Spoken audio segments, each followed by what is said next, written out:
How we doing, sports bettors? Ghost Picks Team Justin here. I want to take this time and ask you guys, if you are not subscribers to the channel, go ahead and subscribe, hit that like button, and go ahead and drop a comment of what you are watching today and if you what your locks are in the NFL world. MLB is on absolute fire right now. We still have the postseason special for $100 from now until the end of the MLB postseason. During this postseason, we are 6-1. We've only lost one play with another winner last night. Obviously, we didn't end the MLB season we wanted to. It was tough with those games getting kind of meaningless, I want to say. But we are absolutely dialed in right now, and we are just taking advantage of all of these lines, and they're all right around even plus money, and absolutely loving it. Last night, we were on the Dodgers money line, minus 120, taking on San Francisco. And I'll be honest, I didn't watch the game. I was kind of scoreboard watching. I was kind of sucked into a little bit of college football last night.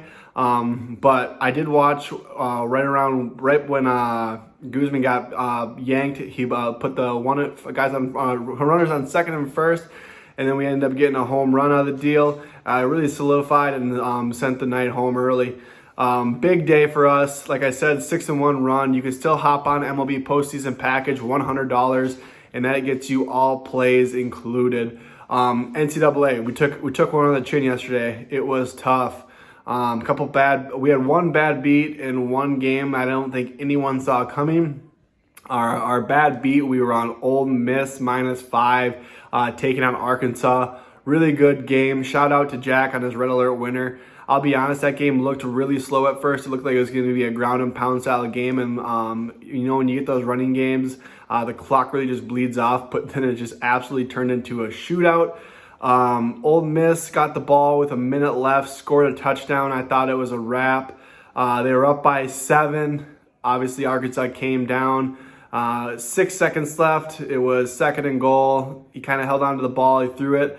I personally felt like that game should have ended right there. It was the longest 6 seconds of my life, and everyone knows the rest. The next play, they threw a touchdown pass, and they ended up scoring. They're down by 1. They decided to go for 2. That's when you knew that the -5 was dead.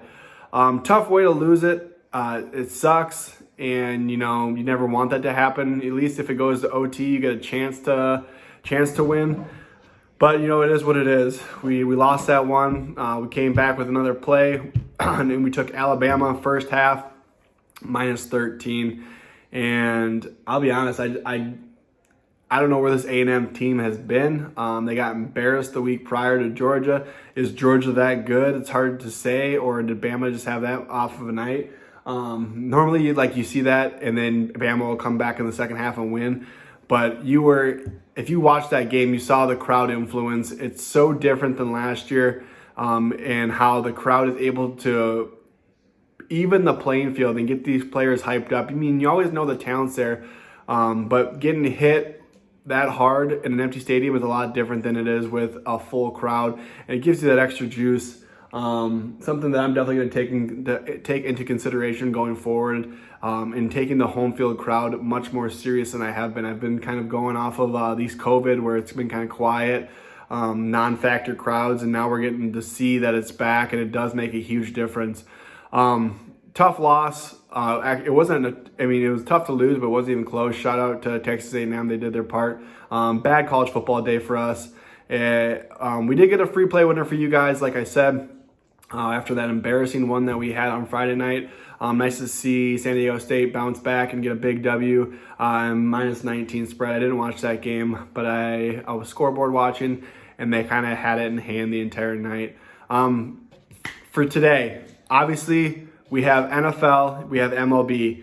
Like I said, our MLB is out there for $100 for the rest of the year. NFL is still out there as well. Guys, the day package, $29.99 gets you all plays. We have NFL, we have MLB. Looking to have a huge NFL day. We have an early play, and we also have a couple later plays as well that we're looking at. Pretty excited about it, and our free play for you guys is going to be the Minnesota Vikings -10 taking on the Detroit Lions. Obviously, both these teams are horrible records, 1-3 and 0-4, but I think they're two teams that are in totally different places. Minnesota is starting to feel a little bit of that heat. They can feel it. jobs are maybe getting on the line. They need to come out and produce today. You look at the Lions, everyone knows the Lions are in a rebuild. Jared Goff is kind of struggling. They're banged up on the offensive line. Looking at this play, yes, Detroit normally plays Minnesota pretty tough. However, I feel like this is a game that Minnesota has to have, and they know that they're better than what their record is. Lions have not been within 10 points in both games on the road this year. Going into Minnesota, who's coming off a bad loss to the Browns that they should have also had that game. The Vikings very easily could be 4-0. A couple bounces here and there did not go their way. I look for the Vikings to come out and not make this game need any last-second heroics. They don't need a drive from Kirk Cousins in the fourth quarter. They don't need to come down and kick a game-winning field goal. They're going to come out, they're going to establish dominance, and they're going to win by more than 10 points. That's my free play for you guys. Make sure you subscribe to the channel, like the page, and if you're not on the day package, hop on this day package. And don't forget that we have a red alert on Tuesday. Good luck, God bless, grind on, and let's go.